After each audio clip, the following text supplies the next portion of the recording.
My channel study mode और मैं हूं मौसमी पाल और आज मैं जनरल साइंस से रिलेटेड कुछ क्वेश्चंस एमसीक्यू क्वेश्चंस डिस्कस करने वाली हूं जो फिज़िक्स से रिलेटेड है।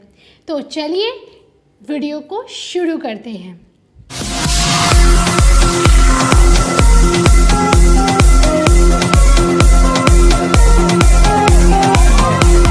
देखिए जो पहला क्वेश्चन है वो क्या है। पहला क्वेश्चन है the SI unit of time is.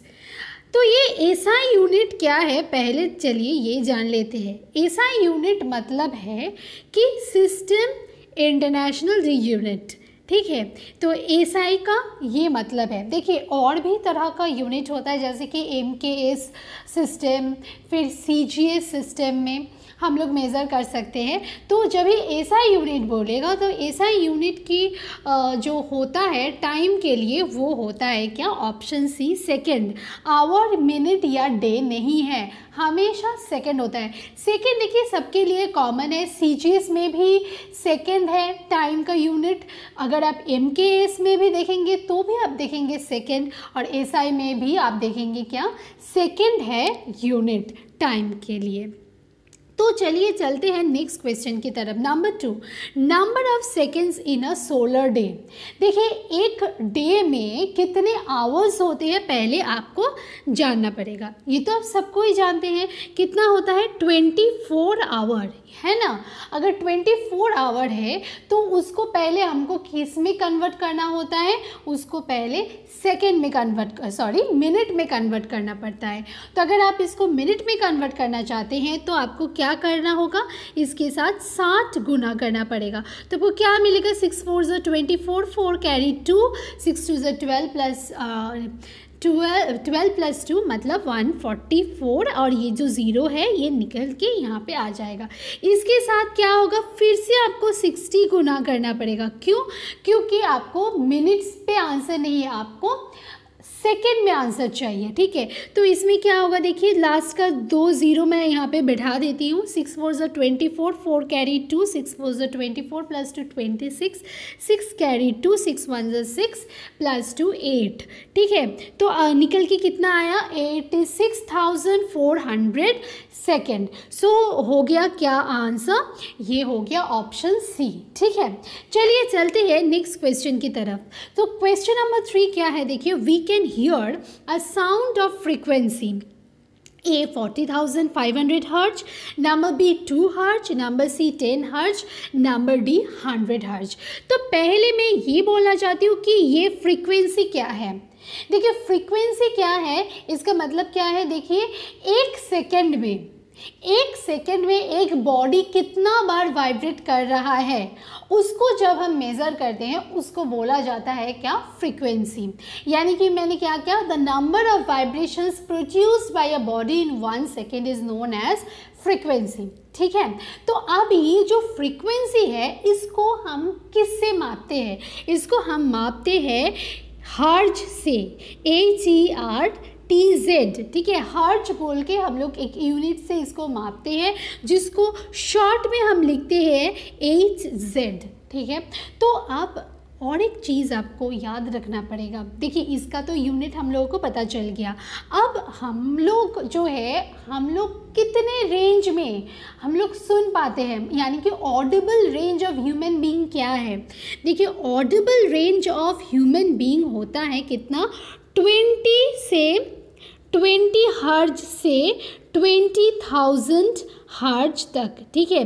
तो जो साउंड 20 हर्ज से 20,000 हर्ज के बीच में होगा उसी साउंड को क्या होगा, हम लोग सुन पाएंगे। उससे अगर कम होगा तो भी हम नहीं सुन पाएंगे, और अगर उससे ज़्यादा होगा तो भी हम नहीं सुन पाएंगे। तो देखिए नंबर ए ऑप्शन है 40,500 हर्ज। तो ये तो 20,000 से बहुत ज़्यादा है तो हम नहीं सुन पाएंगे। 2 हर्ज, ये देखिए 20 हर्ज से बहुत ही कम है तो ये भी हम नहीं सुन पाएंगे। अब देखिए 10 हर्ज है, 10 हर्ज भी देखिए 20 से कम है तो ये हम नहीं सुन पाएंगे। लेकिन जो डी ऑप्शन में है 100 हर्ज, ये क्या है, ये 20 हर्ज और 20,000 हर्ज के बीच में है, इसीलिए ये हम सुन पाएंगे। तो और एक चीज़ मैं बोलना चाहती हूँ, जो ये 20 हर्ट्ज से 20,000 हर्ट्ज जो है वो नॉर्मल ऑडिबल रेंज है जो ह्यूमन बीइंग सुन सकते हैं, ठीक है। अगर 20 हर्ट्ज से कम होता है तो उस साउंड को क्या बोला जाता है, उस साउंड को बोला जाता है इंफ्रासोनिक साउंड, ठीक है, इंफ्रासोनिक साउंड। और अगर 20,000 हर्ट्ज से ज़्यादा अगर कोई साउंड हुआ, ज़्यादा फ्रिक्वेंसी का साउंड हुआ, तो उसे कहा जाता है अल्ट्रासोनिक साउंड, ठीक है। तो देखिए नेक्स्ट क्वेश्चन उसी रिलेटेड है, तो आसानी से आप ये कर पाएंगे। देखिए क्या है, sound having frequency more than 20,000 hertz are called. अभी मैंने कहा, तो देखिए यहाँ पे 4 ऑप्शन है, infrasonic sound, sonic sound, ultrasonic sound और नन ऑफ दिस। तो नेचुरली आंसर क्या होगा, आंसर होगा number C, that is ultrasonic sound. चलिए चलते हैं नेक्स्ट क्वेश्चन की तरफ। नेक्स्ट क्वेश्चन क्या है, देखिए anything that occupies space and has mass is called. कोई भी चीज़ जिसका एक मास है और एक वो पर्टिकुलर जगह घेरती है, उसको क्या बोला जाता है, उसको बोला जाता है ऑप्शन डी मैटर। अब ये स्टेट्स ऑफ मैटर के ऊपर मैं एक वीडियो ऑलरेडी, एक नहीं 2 वीडियो मैं ऑलरेडी बना चुकी हूँ, आप जाके प्लेलिस्ट में चेक कर सकते हैं। और मैं इंग्लिश वर्जन और हिंदी वर्जन दोनों में मैं बनाई हूँ, ताकि हिंदी वर्जन के स्टूडेंट या इंग्लिश वर्जन के स्टूडेंट दोनों के लिए मदद हो जाए। तो चलिए नेक्स्ट क्वेश्चन की तरफ चलते हैं। नेक्स्ट क्वेश्चन क्या है, if the molecules are very close to each other in a substance then it is a number A solid, liquid, gas, none of this. देखिए एक चीज़ आप सबको पता है कि जो अणु होता है, अणु किस में ज़्यादा टाइटली पैक्ड रहता है, बहुत पास रहता है, वो किस में रहता है, सॉलिड में, ठीक है। सॉलिड यानी कि ठोस में बहुत ही टाइटली पैक्ड रहता है, लिक्विड में थोड़ा दूर रहता है और गैसेस में तो बहुत ही दूर रहता है। और वो लोग इसीलिए रैंडमली इधर उधर मूव करते रहते हैं और एक दूसरे के साथ रैंडमली धक्का खाते रहते हैं, ठीक है। तो लिक्विड, गैस कुछ नहीं होगा, यहाँ पे सिर्फ एक ही चीज़ होगा, वो है number A option, that is solid यानी कि ठोस। नेक्स्ट क्वेश्चन क्या है, देखिए question number 7, the substances that have the same shape as that of the container are solid, liquid, gas, none of this. देखिए ये भी बहुत आसान सवाल है। यहाँ पे ये पूछा गया है कि ऐसा क्या चीज़ है जो कंटेनर का ही शेप ले लेता है। तो ये सॉलिड तो बिल्कुल भी नहीं हो सकता है, गैस भी नहीं है, इसका आंसर लिक्विड होगा। क्योंकि आप देखेंगे कि अगर आप सपोज आप पानी ले रहे हैं, पानी लेके अगर आप बॉटल में डालेंगे तो पानी का शेप बॉटल जैसा हो जाता है, अगर आप बकेट में डालेंगे तो बकेट जैसा हो जाता है, अगर बोल में डालेंगे तो क्या हो जाता है, उसी का शेप ले लेता है। तो इसीलिए इसका आंसर क्या होगा, इसका आंसर होगा option number B, that is liquid, ठीक है। चलिए चलते हैं नेक्स्ट क्वेश्चन की तरफ। नेक्स्ट क्वेश्चन, क्वेश्चन नंबर 8 है, the length of a body is measured by a beam balance, thermometer, barometer, metre scale. तो देखिए इसका फर्स्ट जो ऑप्शन है वो है बीम बैलेंस। बीम बैलेंस हम क्या मेज़र कर सकते हैं, हम मेज़र करते हैं मास को, तो ये आंसर तो बिल्कुल भी नहीं होगा। नेक्स्ट है थर्मोमीटर। थर्मोमीटर से तो हम लोग टेम्परेचर को मापते हैं, है कि नहीं, तो इसीलिए ये भी ऑप्शन सही नहीं है। नेक्स्ट ऑप्शन क्या है, नेक्स्ट ऑप्शन है बैरोमीटर। अब बैरोमीटर से हम लोग क्या मापते हैं, हम मापते हैं एटमॉस्फेरिक प्रेशर को, तो ये ऑप्शन भी गलत है। तो सही आंसर क्या होगा, मीटर स्केल। सो मीटर स्केल से हम बॉडी का लेंथ को माप सकते हैं। चलिए चलते हैं नेक्स्ट क्वेश्चन की तरफ। नेक्स्ट क्वेश्चन क्या है, the SI unit of length is. Length का एसआई यूनिट क्या है। देखिए यहाँ पे बहुत सारा ऑप्शन है, डेसीमीटर, मीटर, किलोमीटर, मिलीमीटर। तो इनमें से एसआई यूनिट ऑफ लेंथ क्या होगा, इसमें से एसआई यूनिट ऑफ लेंथ होगा क्या, मीटर, ठीक है। मीटर क्या होता है, एसआई यूनिट ऑफ लेंथ। चलिए चलते हैं नेक्स्ट क्वेश्चन की तरफ। नेक्स्ट क्वेश्चन है the SI unit of mass. अब मास का एसआई यूनिट क्या है, मास का एसआई यूनिट क्विंटल है, मिलीग्राम, किलोग्राम या ग्राम। तो सही आंसर इसमें क्या होगा, ऑप्शन सी यानी कि किलोग्राम, ठीक है। चलिए चलते हैं नेक्स्ट क्वेश्चन की तरफ। नेक्स्ट क्वेश्चन है, sound can not travel through solid, liquid, gas या वैक्यूम। तो देखिए साउंड तो सॉलिड के अंदर से जा सकता है, ट्रांसमिट होता है, लिक्विड से भी जाता है, गैस से भी जाता है, लेकिन वैक्यूम जो होता है, वैक्यूम मतलब शून्य माध्यम या शून्य स्थान, वहाँ से जहाँ पे कोई भी मीडियम नहीं रहता है उसको बोला जाता है वैक्यूम। तो उसके अंदर से साउंड कभी भी ट्रैवल करके नहीं जा सकता सकता है, ठीक है। लेकिन जो लाइट होता है, लाइट इजीली वैक्यूम से ट्रैवल कर सकता है, लेकिन साउंड वैक्यूम से कभी भी ट्रैवल नहीं कर सकता है। उसे हमेशा एक मीडियम की ज़रूरत होता है ताकि वो ट्रैवल कर पाए, ठीक है। अगर सपोज़ आप कुछ ऑब्जेक्ट लेकर आप एक कंटेनर में रख देते हैं, रखने के बाद आप देखेंगे सपोज़ अलार्म क्लॉक जो होता है उसको ही आप सपोज़ रख रहे हैं, तो अगर आप देखेंगे कि जब तक एयर है उसमें तो आप उसका आवाज़ सुन पाएंगे। अगर आप एक वैक्यूम को अगर उसको बना देते हैं, अगर हवा को निकल के उस पूरा जगह को आप वैक्यूम कर देते हैं तो क्या होगा, आप देखेंगे कि आप वो आवाज़ और नहीं सुन पाएंगे। क्यों? क्योंकि साउंड को हमेशा एक मीडियम की ज़रूरत होता है एक जगह से दूसरी जगह जाने के लिए। चलिए चलते हैं, तो इसका आंसर क्या होगा? इसका आंसर होगा sound can not travel through number D vacuum. चलिए चलते हैं नेक्स्ट क्वेश्चन की तरफ। नेक्स्ट क्वेश्चन है साउंड ट्रैवल्स फास्टेस्ट इन, किसमें सबसे तेज़ी से जाता है? सॉलिड, लिक्विड, गैसेस या वैक्यूम? देखिए वैक्यूम ऑप्शन तो कभी भी नहीं हो सकता है। क्यों? क्योंकि वैक्यूम से तो साउंड ट्रैवल ही नहीं करता है, तो वहाँ पे तो फास्टेस्ट होने का कोई सवाल ही नहीं होता है। तो रह गया 3 ऑप्शन, सॉलिड, लिक्विड और गैस। चलिए जान लेते हैं। सॉलिड में यानी कि स्टील जो होता है, स्टील में साउंड का जो स्पीड होता है वो है 5100 मीटर पर सेकेंड, ठीक है। लिक्विड में 1500 मीटर पर सेकेंड के करीब होता है, और गैस में कितना होता है? गैसेस में होता है 332 मीटर पर सेकेंड, ठीक है। तो यहाँ से हम लोग क्या देख सकते हैं? यहाँ पे देख सकते हैं कि सॉलिड में सबसे तेज़ी से ये ट्रैवल करता है। इसीलिए आप लोग देखेंगे कि रेलवे जो ट्रैक होता है ना, रेलवे ट्रैक में कोई आदमी अपना कान रख के आवाज़ सुनने की कोशिश करता है कि ट्रेन आ रही है या नहीं।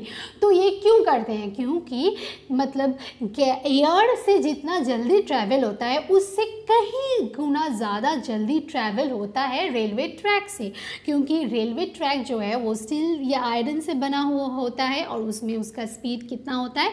5100 मीटर पर सेकेंड, ठीक है। तो इसका सही आंसर क्या होगा? It travels fastest in solids, ठीक है। चलिए नेक्स्ट क्वेश्चन पे जाते हैं। नेक्स्ट क्वेश्चन है the speed of sound in steel is. तो speed of sound in steel क्या होगा? अभी मैंने कहा ऑप्शन डी होगा 5100 मीटर पर सेकेंड। तो एक चीज़ मैं और एक बताना चाहती हूँ।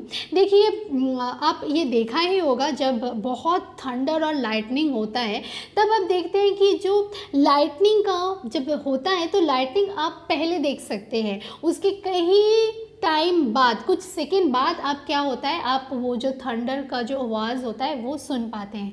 क्यों? इसका रीज़न क्या है? इसका रीज़न भी यही है कि जो साउंड का जो स्पीड है वो एयर में क्या है, मतलब जो स्पीड ऑफ लाइट है वो ज़्यादा है, ठीक है। इसीलिए वो जल्दी चले आता है हम लोगों के पास। जो लाइट का जो स्पीड है वो एयर में कितना है? 3 × 10⁸ मीटर पर सेकेंड, ठीक है। ये है speed of light in air. और speed of sound in air कितना है? 332 मीटर पर सेकेंड, ठीक है। तो आप देख सक रहे हैं साउंड का स्पीड कितना कम है और लाइट का स्पीड कितना ज़्यादा है। इसीलिए क्या होता है, जब भी वो थंडर लाइटनिंग का वो चीज़ होता है रेनी सीजन में, तो क्या होता है, पहले हम लोग क्या देख पाते हैं? वो लाइटनिंग को देख पाते हैं, फिर कुछ देर बाद साउंड, वो थंडर का जो साउंड है वो हमारे सामने पहुंचता है, ठीक है। चलिए चलते हैं नेक्स्ट क्वेश्चन की तरफ। How many square centimetre are there in 1 square metre? मतलब कि 1 मीटर स्क्वायर का इज इक्वल टू कितना सेंटीमीटर स्क्वायर है? चलिए इसको बस समझाने के लिए मैं एक चीज़ मैं बोलना चाहती हूँ। देखिए ये चीज़ आपको जानना बहुत ज़रूरी है कि पहले कैसे हम लोग इसको लिखते हैं, देखिए, ठीक है।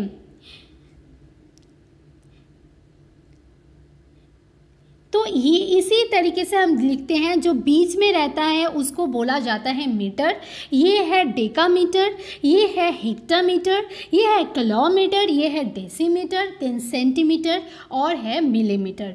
और एक चीज़ मैं बोलना चाहती हूँ, अगर आप जब भी मतलब दाहिने की तरफ जाएंगे तो आपको मल्टीप्लाई करना पड़ेगा, हमेशा गुना करना पड़ेगा, और जब आप बाएं तरफ मूव करेंगे तो आपको हमेशा डिवाइड करना पड़ेगा।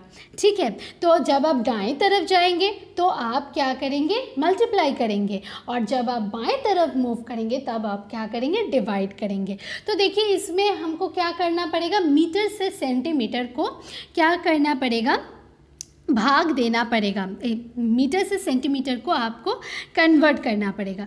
तो अगर मीटर से सेंटीमीटर को आप कन्वर्ट करेंगे तो क्या होगा, देखिए कितने अंक से आपको मल्टीप्लाई करना पड़ेगा, 100, देख सक रहे हैं। अब देखिए मीटर से सेंटीमीटर जा रहे हैं, मतलब आप दाहिने तरफ जा रहे हैं, तो आपको मल्टीप्लाई करना पड़ेगा। तो चलिए पीछे जाते हैं एक बार, तो क्या होगा, 1 मीटर स्क्वायर मतलब कितना है, 1 मीटर इंटू 1 मीटर। ठीक है, अब 1 मीटर मतलब वो स्लाइड में हम देख ही चुके हैं कितना है, 100 सेंटीमीटर। तो आपको कितना बार 100 लाना पड़ेगा, 100 इंटू 100, है ना। सो 100 सेंटीमीटर इंटू 100 सेंटीमीटर। तो देखिए एक के बाद कितना ज़ीरो है, 4 ज़ीरो आपको मिल गया। सो ये हो गया क्या, 10,000 सेंटीमीटर स्क्वायर। सो सही आंसर क्या होगा, option number C, that is 10,000 centimetre square. तो ये हो गया सही आंसर। चलिए चलते हैं नेक्स्ट क्वेश्चन की तरफ। नेक्स्ट क्वेश्चन है, गैसेस डू नॉट हैव। अब गैसेस के पास क्या नहीं है, fixed shape, fixed volume, both fixed shape and volume, या फिक्स्ड मैटर। शेप का मतलब क्या है, आकार, और वॉल्यूम का मतलब है आयतन, है ना। तो इस गैसेस के पास दोनों ही नहीं होता है, ना आकार होता है ना आयतन होता है। तो ऑप्शन सी सही होगा, कि जैसे कि both fixed shape and volume, कोई भी चीज़ इस गैसेस के पास नहीं होता है। चलिए चलते हैं नेक्स्ट क्वेश्चन की तरफ। नेक्स्ट क्वेश्चन है, which of the following is not a characteristics of sound. Sound का कौन सा, ये चारों ऑप्शन में से कौन सा कैरेक्टरिस्टिक नहीं है, लाउडनेस, सोनार, पिच, क्वालिटी। देखिए लाउडनेस क्या होता है, लाउडनेस मतलब कोई आवाज़ ज़ोर है या धीरे है, तो उसको समझने के लिए ये लाउडनेस टर्म यूज़ किया जाता है। ठीक है, सोनार देखिए क्या है, सोनार है मतलब ये एक टेक्निक है जिसे हम लोग यूज़ करते हैं ओशन का जो कितना गहरा है वो मेज़र करने के लिए ये सोनार हम लोग यूज़ करते हैं। सोनार का जो लॉन्ग फॉर्म है, ये तो शॉर्ट फॉर्म है सोनार। सोनार का फुल फॉर्म होता है साउंड नेविगेशन एंड रेंजिंग। ठीक है, साउंड नेविगेशन एंड रेंजिंग।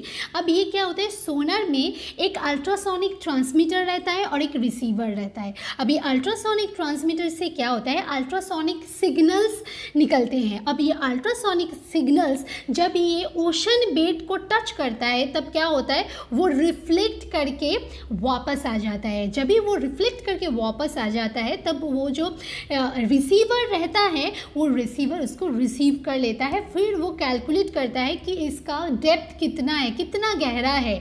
उसके लिए ये सोनार यूज़ होता है। अगर कोई ऑब्जेक्ट अंदर है, कुछ सबमरीन है या फिर कोई रीफ, ये सब कुछ अंदर है, तो इसको भी ये डिटेक्ट कर सकता है ये सोनार इंस्ट्रूमेंट से। तो देखिए सोनार ये कैरेक्टरिस्टिक नहीं है, लेकिन पिच जो है ये भी एक कैरेक्टरिस्टिक है। ठीक है, मतलब पिच क्या है, मतलब देखिए पिच मतलब होता है, अगर जो लड़कियों का आवाज़ होता है वो देखा थोड़ा पतला होता है तो ये हाई पिच बोला जाता है। अब लड़कों का जब देखेंगे तो ये लो पिच होता है। ठीक है, तो वो हो गया पिच। और क्वालिटी क्या होता है, क्वालिटी मतलब होता है कि दो साउंड है जिसका फ्रीक्वेंसी एक है, लाउडनेस भी एक है, पिच भी एक है, और उसको दोनों साउंड में अगर फ़र्क जो है वो समझने के लिए क्वालिटी यूज़ करते हैं। जैसे कि मतलब दो लोग बात कर रहे हैं तो आप इजीली समझ जाते हैं कि कौन सा आवाज़ किसका है। तो ये किसकी वजह से आप जान पाते हैं, ये क्वालिटी की वजह से।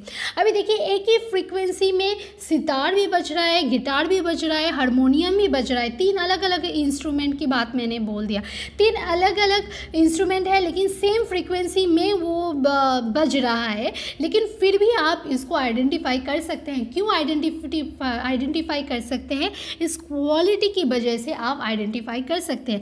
तो अब देख लिया कि लाउडनेस, पिच और क्वालिटी ये तीनों ही क्या है, ये कैरेक्टरिस्टिक ऑफ साउंड है। साउंड क्या ही कैरेक्टरिस्टिक है। लेकिन ये जो है सोनार, ये सोनार जो है ये कैरेक्टरिस्टिक नहीं है साउंड का। ये तो एक इंस्ट्रूमेंट है, ये एक टेक्निक है जिसके मदद से आप ओशन या समंदर का जो जल कितना गहरा है वो निकलने का काम आता है। तो चलिए चलते हैं नेक्स्ट क्वेश्चन की तरफ। नेक्स्ट क्वेश्चन है substances that are rigid and do not flow are called.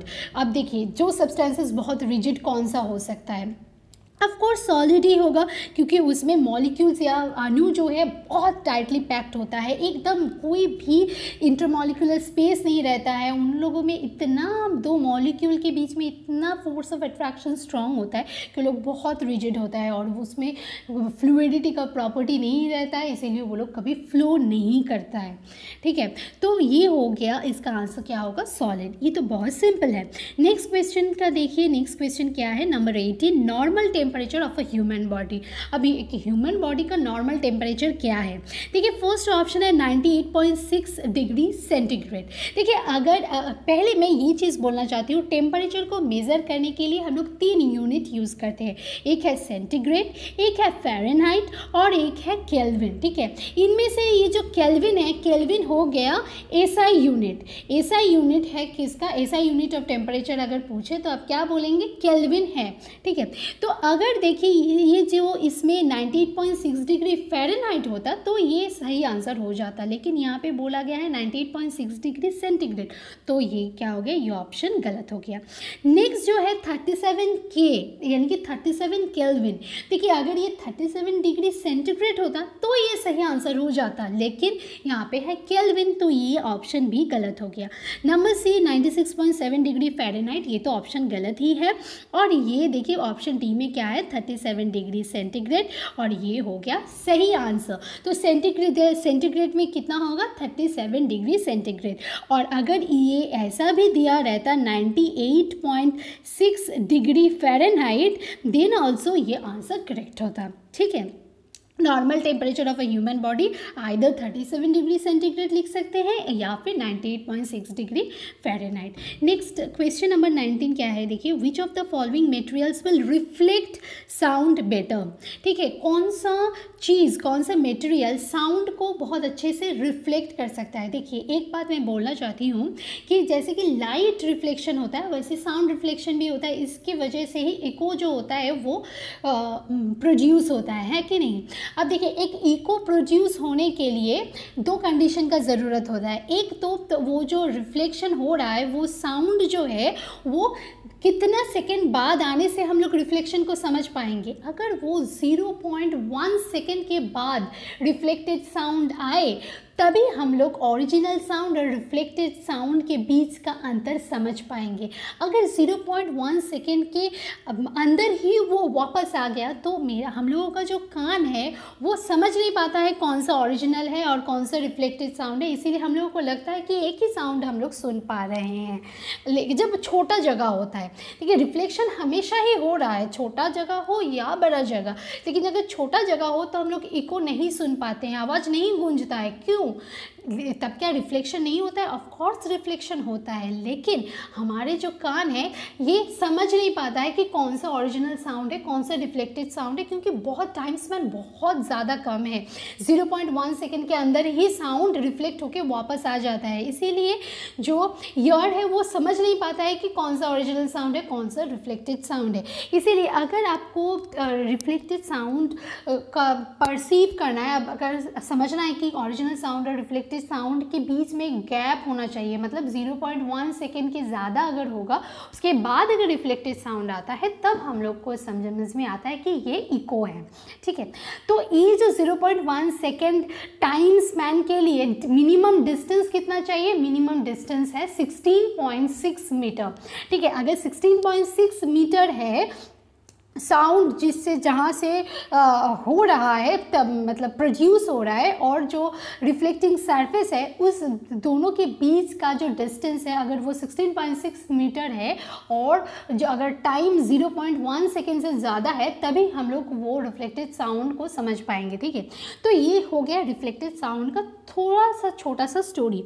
अब देखिए यहाँ पे जो चार मटेरियल्स है, इस चार मटेरियल्स में से कौन सा साउंड को अच्छे से रिफ्लेक्ट करेगा। देखिए यहाँ पे कौन सा सबसे ज़्यादा रिफ्लेक्ट करेगा, ये हो गया स्टील। ठीक है, स्टील बहुत अच्छे से रिफ्लेक्ट करेगा। बाकी जो ऑप्शन है carpet, heavy curtain, then cork, ये सब क्या होगा, ये साउंड को ज़्यादा एब्जॉर्व कर लेता है, ये ज़्यादा रिफ्लेक्ट नहीं करता है। ठीक है, तो इसीलिए सही आंसर होगा ऑप्शन सी यानी कि स्टील। चलिए चलते हैं नेक्स्ट क्वेश्चन की तरफ, जैसे कि क्वेश्चन नंबर 20 में क्या है, देखिए मटेरियल्स दैट एब्जॉर्ब साउंड। तो जो पिछला क्वेश्चन था उसमें रिफ्लेक्शन ऑफ साउंड के बारे में था। अब देखिए कौन सा मटेरियल, कौन सा ऑब्जेक्ट सबसे ज़्यादा साउंड को एब्जॉर्व करता है। चार ऑप्शन है, देखिए steel, mirror, cemented floor, heavy curtain. देखिए स्टील तो बिल्कुल भी नहीं होगा क्योंकि ये बहुत अच्छे से रिफ्लेक्ट करता है, मिरर भी अच्छे से रिफ्लेक्ट करता है, सीमेंटेड फ्लोर भी रिफ्लेक्ट करता है साउंड को, लेकिन जो हेवी कर्टन्स है ये साउंड को बहुत अच्छे से एब्जॉर्व कर लेता है। इसीलिए जब अब सिनेमा हॉल में जाएंगे तब देखेंगे कि एरिया बहुत बड़ा जगह लेके तो वो हो रहा है, लेकिन कभी आप देखे हैं कि वहाँ पे आवाज़ आपका गूंज रहा है या जब मूवी चल रहा है आप बहुत सारा इको सुन पाएंगे? कभी नहीं सुन पाएंगे। क्यों? क्योंकि वहाँ पे रिफ्लेक्शन नहीं होता है। वहाँ पे ऐसा चीज़ है, जो सीलिंग है, जो फ्लोर है, वहाँ पे देखना कि कारपेट बिछा हुआ रहता है, जो वॉल होता है वहाँ पे एकदम मोटा चीज़ से घिरा रहता है ताकि साउंड को वो लोग एब्जॉर्व कर ले। ठीक है, हेवी कर्टन्स रहता है, पर्दा रहता है, तो क्या करते हैं वो लोग साउंड को एब्जॉर्ब कर लेता है, मतलब वो लोग कभी भी रिफ्लेक्ट नहीं करता। अगर रिफ्लेक्ट करता तो हर जगह आप इको सुन पाते, तो अच्छे से साउंड आप समझ ही नहीं पाते कि सिनेमा चल रहा है, उसका जो साउंड क्वालिटी कुछ समझ ही नहीं पाते। इसीलिए सिनेमा हॉल के अंदर ऐसा कुछ मटेरियल रखा रहता है, ऐसा ही मटेरियल रहता है ताकि वो साउंड को एब्जॉर्ब कर ले और वो प्रिवेंट करे कि रिफ्लेक्शन ना हो, साउंड का रिफ्लेक्शन ना हो। ठीक है, तो यहाँ पे आंसर क्या होगा, इसका सही आंसर होगा हेवी कर्टन्स। तो यही आज के लिए लास्ट क्वेश्चन है। मैं और भी ऐसे MCQ का और भी पैटर्न्स लाऊंगी। अगर आप टॉपिक वाइज चाहते हैं तो आप कमेंट करके बोल सकते हैं कि टॉपिक वाइज लाइए। वीडियो में टॉपिक वाइज भी करवाऊंगी ताकि आपको जो कंसेप्ट है, आपका जो कंसेप्ट है वो एकदम क्लियर हो जाए और आप इजीली जितने भी कम्पिटिटिव एग्ज़ाम हैं उसमें जब भी साइंस के रिलेटेड कोई भी क्वेश्चंस आए तो आप इजीली अटेम्प्ट कर सकें। चलिए आज के लिए इतना ही। Thank you very much for your time. Take care of yourself. Bye bye.